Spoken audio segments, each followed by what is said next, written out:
السلام علیکم دوستو، آپ نے تھمبنیل پر صحیح لکھا ہوا دیکھا کہ حیران کر دینے والا بیان۔ آج واقعی میں آپ کو رمضان المبارک کی ایک ایسی حقیقت بتاؤں گا کہ آپ کے ہوش ہی اڑ جائیں گے۔ دوستو دیکھو، یہ جو رمضان المبارک ہے نا، یہ تبدیلی کا مہینہ ہے۔ اب ہم نے یہ غور کرنا ہے بیٹھ کر کہ آدھے سے رمضان زیادہ تو گزر گیا ہے، تو ہمارے اندر کیا تبدیلی پیدا ہوئی ہے۔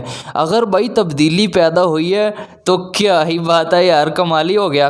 لیکن اگر ہمارے اندر تبدیلی پیدا نہیں ہوئی تو بھائی دیکھو، جو کچھ دن باقی رہ گئے ہیں ہمیں چاہیے کہ اپنے اندر تبدیلی پیدا کریں۔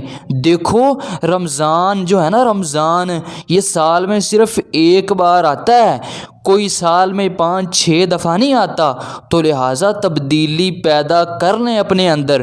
تو دوستو چلیے ویڈیو سٹارٹ کرتے ہیں۔ دوستو دیکھو، کوئی لمبی چوڑی بات نہیں، صرف اس ویڈیو کے اندر آپ کو 4 پوائنٹ بتانے ہیں کہ رمضان المبارک انسان کے اندر کیسے تبدیلی پیدا کرتا ہے۔ پوائنٹ نمبر 1، عقیدے میں تبدیلی۔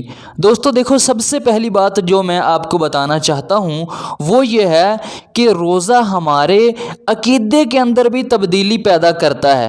اور کیسے پیدا کرتا ہے، اب آپ نے اس کو اچھے سے سمجھنا ہے۔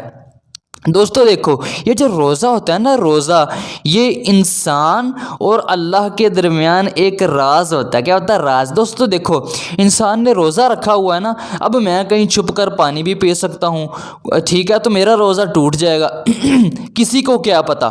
تو اس لیے روزہ جو ہے نا، وہ انسان اور اللہ کے درمیان ایک راز ہوتا ہے۔ دوستو دیکھو، اس کا مطلب یہ ہوا کہ روزہ جو ہے نا، انسان صرف اللہ کے لیے رکھتا ہے، اور اللہ کے لیے انسان اخلاص کے ساتھ روزہ رکھتا ہے، صرف خالصتاً اللہ کے لیے، کیونکہ کسی دوسرے کو وہ بتانا ہی نہیں چاہتا، اس کو پتہ ہی نہیں۔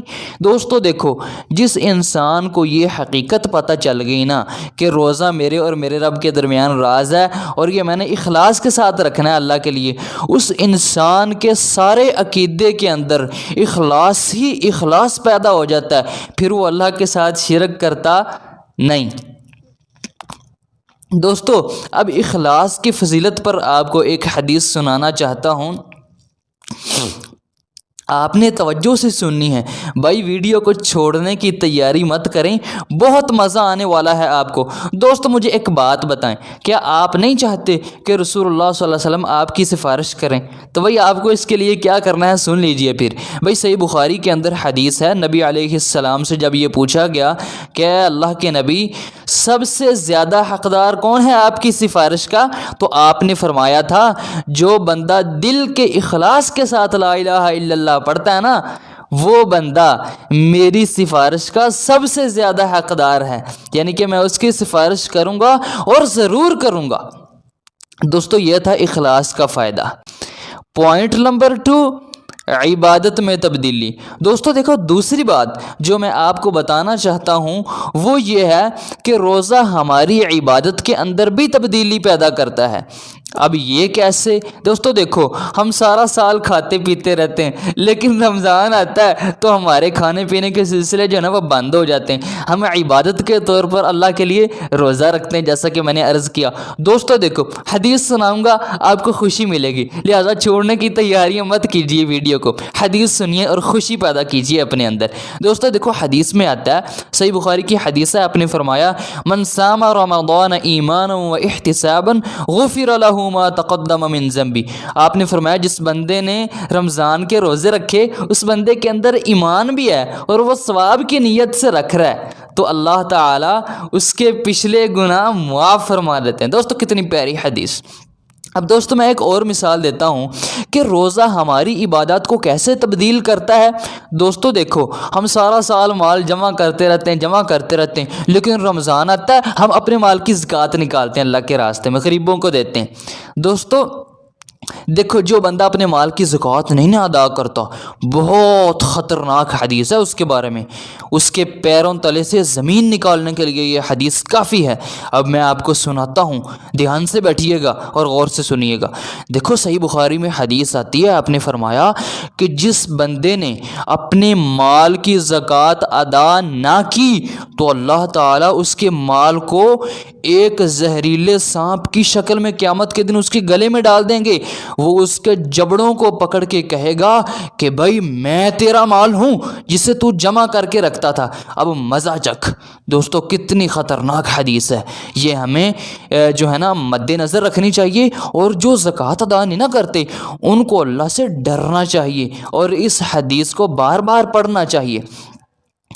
پوائنٹ نمبر 3، اخلاق میں تبدیلی۔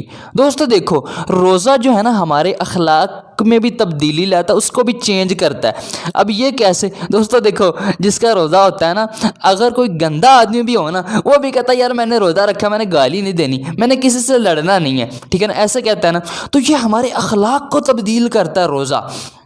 اب دوستو میں آپ کو ایک حدیث سناتا ہوں۔ دیکھو بعض بدبخت ایسے ہیں جو رمضان المبارک کے مہینے میں بھی یہ غلط بولنے سے اور غلط کرنے سے باز نہیں آتے۔ دوستو حدیث سنیے، صحیح بخاری کے اندر حدیث ہے، بہت ہی تڑپا دینے والی حدیث۔ آپ نے فرمایا من لم يدع قول الزور والعمل به فليس لله حاجة ان يضع طعامه وشرابه۔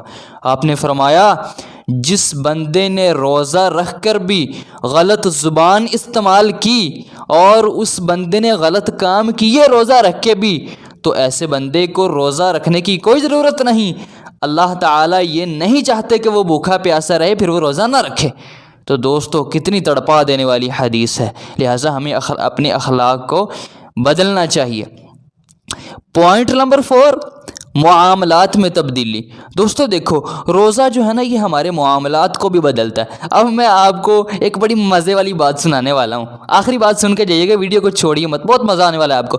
دوستو دیکھو یہاں پر نا 2 طرح کے لوگ ہوتے ہیں۔ کچھ تو لوگ ایسے ہوتے ہیں جو رمضان المبارک کی قدر کرتے ہیں، رمضان المبارک کا احترام کرتے ہیں۔ اب بھائی وہ کیا کرتے ہیں، پہلے اگر وہ کسی سے دھوکہ کرتے بھی تھے نا، یعنی کہ کاروبار کے اندر یا کیسے بھی، تو وہ رمضان المبارک کا احترام کرتے ہیں، رمضان میں کسی کو دھوکہ دیتے نہیں، یا رمضان میں کسی کے ساتھ ڈنڈی نہیں لگاتے۔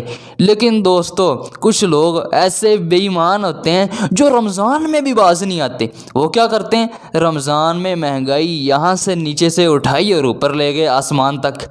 تو اور دوستو کرتے کیا ہیں کہ پورے سال کا گندا مال رمضان کے اندر نکالتے ہیں۔ دوستو اتنے بے ایمان اور جو ہے نا کہہ لیں کہ غلط قسم کے لوگ ہیں یہ، یعنی کہ رمضان المبارک کے اندر بھی دھوکہ دینے سے باز نہیں آتے دوستو یہ لوگ۔ دوستو جامع ترمذی کی حدیث ہے، آپ نے فرمایا الدین النصیحہ، دین خیر خواہی کا نام ہے، لہٰذا ہمیں ہر ایک کے ساتھ خیر خواہی والا معاملہ ہی کرنا چاہیے۔